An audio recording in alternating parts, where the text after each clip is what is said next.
두 가지를 나누겠습니다. 메신저가 예레미야인데 예레미야를 잠깐 보겠고요. 그 예레미야가 선포했던 메시지의 큰 흐름이 뭔지를 오늘 딱 두 가지 포인트로만 함께 보도록 하겠습니다. 첫 번째, 메신저 예레미야를 다시 한번 우리가 좀 상기하면 좋겠습니다. 자막을 보시면 되겠습니다. 예레미야 1장 1절 함께 읽겠습니다.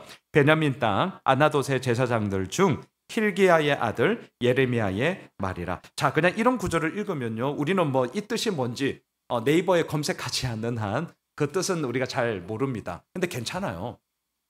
성경을 읽을 때 그냥 있는 그대로 보시면 됩니다. 아하, 예레미야가 누구냐? 아빠가 제사장이었구나. 그러니까 제사장의 그냥 아들이구나. 그냥 이 정도로 그냥 우리가 인식하면 되고요.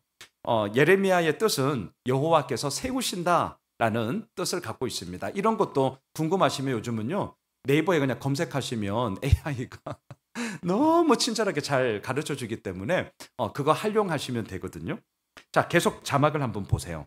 2절과 3절 같이 읽겠습니다. 아론의 아들 유다왕 요시야가 다스린 지 13년에 여호와의 말씀이 예레미야에게 임하였고, 요시야의 아들 유다의 왕 여호야김 시대부터 요시야의 아들 유다의 왕 시드기야의 11년 말까지 곧 5월에 예루살렘이 사로잡혀 가기까지 임하니라. 자, 2절은 무엇을 의미하냐면 하나님의 말씀이 임함으로 예레미야가 선지자의 사명을 시작했던 때를 의미합니다. 좀 찾아보니까요, BC 627년, 대략 627년에 하나님의 부르심을 받았고, 학자들에 의하면 그의 나이 20살, 약간의 나이에 하나님의 부르심을 받았습니다. 그러면 그 부르심을 받고 20살의 부르심을 받았는데 대략 몇 년 동안 선지자의 사역을 감당했느냐? 40년을 감당했습니다. 대략. 그리고 그의 나이 한 60세 정도에 이제 실은 순교를 당하거든요. 자, 40년 동안 사역을 했고요. 우리가 방금 읽었던 3절에 이 3절에 나와 있는 이 기간이 BC 대략 한 586년, 남유다가 바벨론에 의해서 망하는 바로 그때까지 이 예레미야의 사역은 계속되었다라는 거예요. 우선 이걸 염두에 두시고, 자, 예레미야는요, 그가 외쳤던 메시지는 우리가 뒤에서 더 보겠지만 한마디로 말하면 이겁니다. 바벨론에 의해서 남유다, 더 나아가 이스라엘이 망하게 된다라는 거예요. 그러니까 생각해 보셔요. 이 이스라엘을 지키고자 하는 애국주의자, 그리고 더 나아가 반바벨론주의자. 그럴 수 있죠. 바벨론이 우리나라를 정복하고 우리나라는 망할 거야 라는 이 말에 아니야 라고 바벨론을 반대하는 자들이 있지 않겠어요? 특별히 그들에 의해서 예레미야는 엄청나게 고생을 합니다.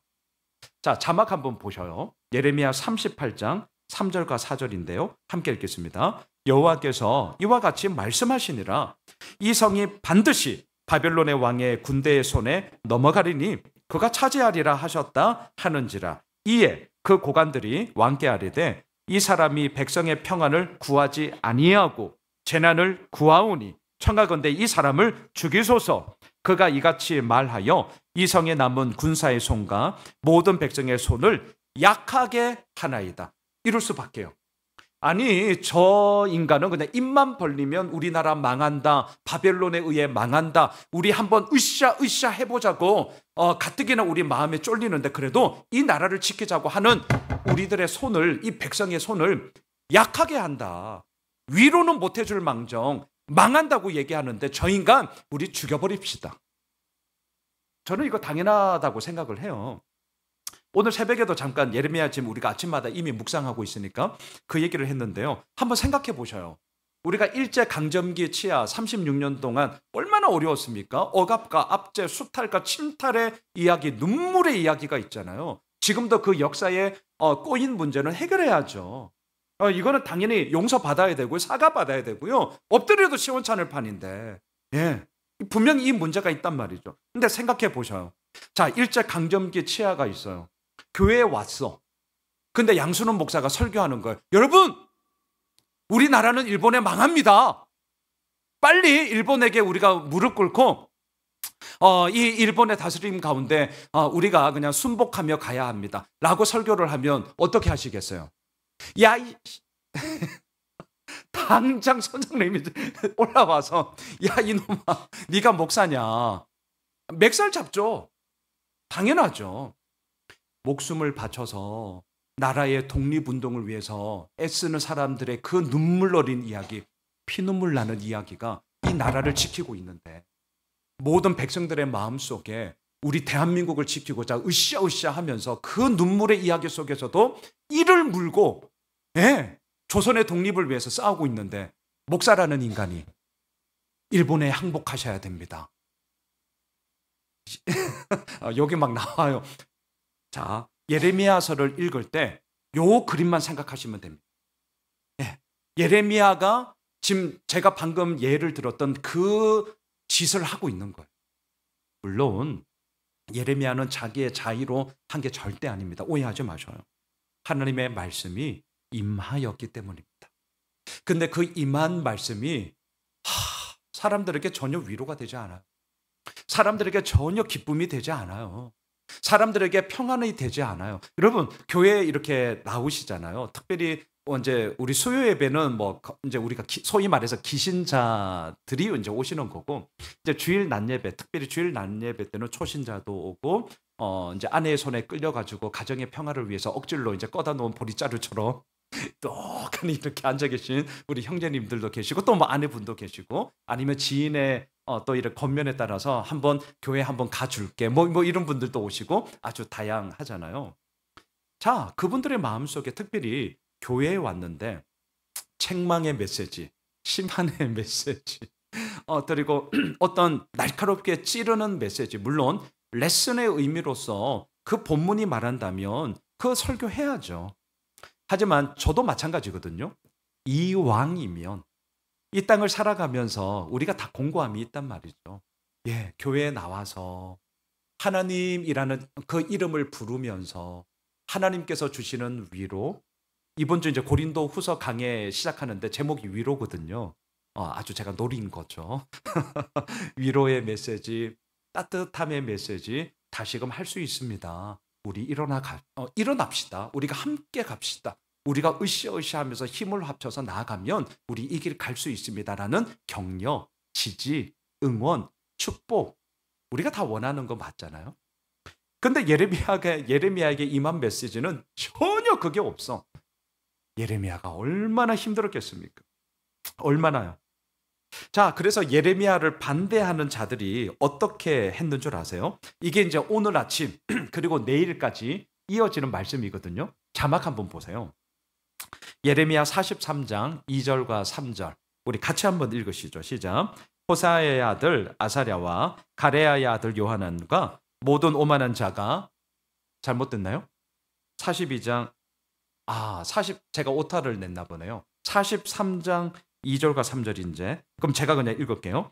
호사야의 아들 아사랴와 가레야의 아들 요하난과 모든 오만한 자가 예레미야에게 말하기를 내가 거짓을 말하는도다. 우리 하나님 여호와께서 너희는 애굽에서 살려고 그리로 가지 말라고 너를 보내어 말하게 하지 아니하였느니라. 이는 네리야의 아들 바룩이 너를 부추겨서 우리를 대적하여 갈대아 사람의 손에 넘겨 죽이며 바벨론으로 붙잡아 가게 하려 함이라. 자, 요 얘기를 누가 했냐면 친애굽주의자. 오늘 혹시 어제랑 오늘 본문 기억나세요? 이 요하난이라는 사람이 애굽으로 가려고 했거든요. 애굽으로. 왜? 이 사람은 반바빌론주의자, 소위 친애굽주의자였어요. 하여튼 이런 좀 정치적인 그런 정황들이 이 땅 가운데 있었는데, 여하튼 간에 그런 거 모르셔도 됩니다. 야, 너 이스라엘에 우리 남게 하려고 하는데 보아하니 바벨론에 의해서 우리 다 죽게 하려고 너 그러는 거지. 너 뻥치는 거지.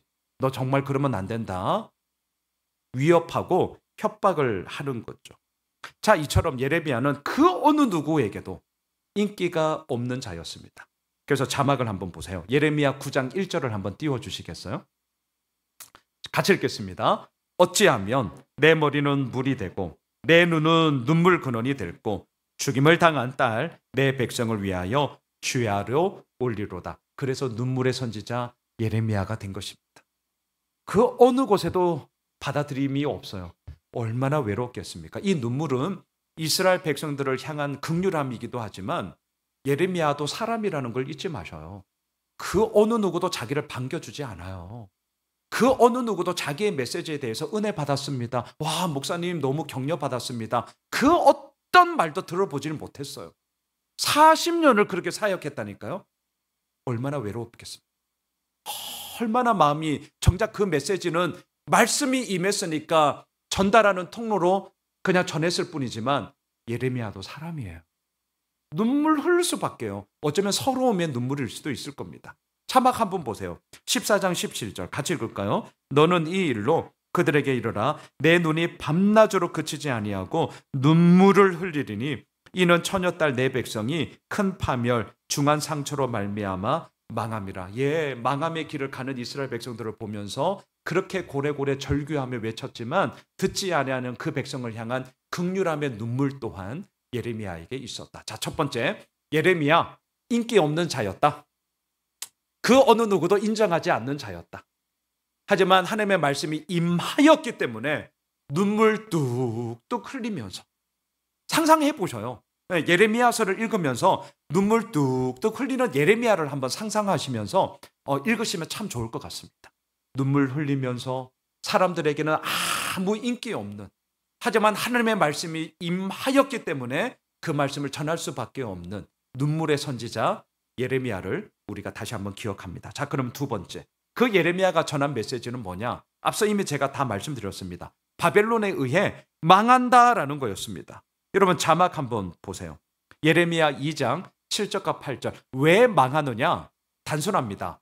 이스라엘 백성들의 죄악 때문이었어요. 같이 한번 읽겠습니다. 내가 너희를 기름진 땅에 인도하여 그것의 열매와 그것의 아름다운 것을 먹게 하였거늘 너희가 이리로 들어와서는 내 땅을 더럽히고 내 기업을 역겨운 것으로 만들었으며 제사장들은 여호와께 어디 계시냐 말하지 아니하였으며 율법을 다루는 자들은 나를 알지 못하며 관리들도 나에게 반역하며 선지자들은 바알의 이름으로 예언하고 무익한 것들을 따르느니라. 이러니 하나님이 어찌 가만히 있습니까? 차라리 안 믿는 자가 이러면 이해되죠. 왜? 안 믿으니까. 예, 안 믿는 자는 이렇게 하는 게 당연한 거예요. 그런 자들에게 우리가 전도하고 그런 자들에게 우리가 본을 보이는 삶을 살아야 하는 것 아니겠습니까? 근데 여기에 언급된 사람들은 선지자야, 제사장이야, 소위 말하는 종교 지도자들이에요. 하나님이 없어요. 하나님 때문에 그 자리에 선 거거든요. 그러니까 목사인 거예요. 목사는요, 하나님 때문에 선 건데 정작 그의 삶 가운데는 하나님이 없어. 그럼 아예 목사하지 말든가. 근데 목사를 해. 얼마나 이율배반적인 겁니까? 그러니 하나님이 어찌 가만히 내버려 둘 수 있겠냐고요. 또 한 구절 보시죠. 3장 20절 같이 읽겠습니다. 그런데 이스라엘 족속아, 마치 아내가 그의 남편을 속이고 떠나감같이 너희가 확실히 나를 속였느니라. 여호와의 말씀이니라. 그래서 심판한 겁니다. 그래서 바벨론에 의해 망하게 한 것입니다. 우리 알고 있잖아요. 역사를 보면 망하고 나서 70년 동안 바벨론 포로 그곳에서 생활하다가 다시금 회복되는 이스라엘의 역사를 가지고 있는 것이죠. 자, 예레미야는요, 그러한 자들에게 남유다의 멸망, 이스라엘의 멸망을 선포했는데요. 한 구절 제가 뛰어넘고 다른 구절로 좀 갈게요. 예레미야 31장 31절을 좀, 그 다음 구절입니다. 예레미야 31장 31절 좀 띄워주세요. 우리 같이 읽겠습니다. 시작. 여호와의 말씀이니라. 보라, 날이 이르리니 내가 이스라엘 집과 유다 집에 새 언약을 맺으리라. 이 언약은 내가 그들의 조상들의 손을 잡고 애굽 땅에서 인도하여 내던 날에 맺은 것과 같이 아니할 것은 내가 그들의 남편이 되었어도 그들이 내 언약을 깨뜨렸음이라. 여호와의 말씀이니라. 그러나 그날 후에 내가 이스라엘 집과 맺을 언약은 이러하니 곧 내가 나의 법을 그들의 속에 두며 그들의 마음에 기록하여 나는 그들의 하나님이 되고 그들은 내 백성이 될 것이라. 여호와의 말씀이니라. 이게 예레미야서의 종국의 결론입니다. 이거예요. 너희들 망한다. 하지만 그 망함이 너희들 없어져 버려라. 너희들 죽어져 버려. 너희들 다 그냥 좀 센 말 할게요. 꺼져 버려. 너희들 필요 없어. 이게 아니에요. 왜 하나님의 징계와 왜 하나님의 심판이 있느냐? 방금 읽었던 예레미야 31장에서 얘기합니다. 너희들을 새롭게 회복시키고자 합니다. 너희들을 새롭게 빚어서 더욱더 견고한 하나님의 사람으로 세우고자 내가 이렇게 하는 거야. 내가 너희들과 새로운 언약을 맺을 텐데 이 언약은 나의 영광스러움으로 너희들이 나의 백성이 되는 또 다른 열쇠로 너희들을 삶 가운데 주어질 거야. 이게 이제 예레미야서의 결론입니다. 말씀을 정리하겠습니다. 눈물의 선지자 예레미야가 절규하고 있습니다. 그러니까 예레미야서를 읽으면서 꼭 상상하셔야 돼요. 눈물 뚝뚝 흘리면서 그 어느 누구에게도 용납되지 않는, 인기 없어, 사람들에게 욕만 먹어, 네가 무슨 선지자냐, 멸시와 조롱을 받고 있는 예레미야가 오늘도 눈물 뚝뚝 흘리면서 그 말씀을 선포하고 있습니다. 하지만 그 선포는 결국 망함으로 끝나지 않습니다. 아픔으로 끝나지 않습니다. 새로운 회복과 진정한 위로의 이야기로 나아가게 되는 것이죠. 그렇다면 저는 오늘 이 구절로 설교를 마무리하고자 하는데요. 띄워주시죠. 예레미야 42장 6절. 오늘 아침에 우리가 보았던 말씀인데요. 같이 읽겠습니다. 우리가 당신을 우리 하나님 여호와께 보냄은 그의 목소리가 우리에게 좋든지 좋지 않든지를 막론하고 순종하려 함이라. 우리가 우리 하나님 여호와의 목소리를 순종하면 우리에게 복이 있으리이다 하니라. 우리의 고백이어야 합니다. 좋을 때가 있습니다. 좋지 않을 때가 있습니다. 인생 다 그런 겁니다. 어떻게 마냥 좋은 것만 있겠습니까? 그것만 있다는 건 거짓말입니다. 감언이설일 뿐입니다. 그때만 달콤할 뿐입니다. 아니요, 우리 있는 그대로 보십시다. 좋을 때도 있습니다. 좋지 않을 때도 있습니다. 우리의 기호가 있습니다. 각자가 다릅니다. 하지만 잊지 맙시다. 좋든지 좋지 않든지 이것을 막론하고 우리는 오늘 우리에게 말씀하시는 하나님의 말씀이 우리의 삶의 기준이 되어 그 말씀 붙잡고 하루하루 나아가는 겁니다. 욕심 부릴 이유 없습니다. 그냥 하루하루 가는 겁니다.